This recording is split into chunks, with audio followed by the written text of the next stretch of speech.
English word হু, যার বাংলা অর্থ কে। তো হু দিয়ে প্রশ্নবোধক বাক্য কীভাবে গঠন করতে হয় দেখব এই ভিডিওর মাধ্যমে। যেমন, কে তুমি, ইংলিশে যেটাকে আমরা বলছি হু are you. K say, who is he অথবা হু ইজ সি। আমি কে, হু অ্যাম আই। তারা কারা, হু আর দে। তোমার প্রিয় বন্ধু কে, who is your best friend. কে ওখানে, হু ইজ দেয়ার। কে তোমাকে ভালোবাসে, হু লাভস ইউ।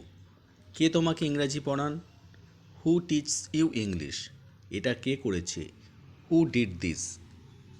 তোমাকে এটা কে করতে বলেছে, যেটাকে আমরা ইংলিশে বলবো who told you to do this. কে তার মাতৃভূমিকে ভালোবাসে না, who does not love his motherland. ওই মেয়েটি কে, হু ইজ দ্যাট গার্ল। তোমার প্রিয় খেলোয়াড়কে, who is your favourite player.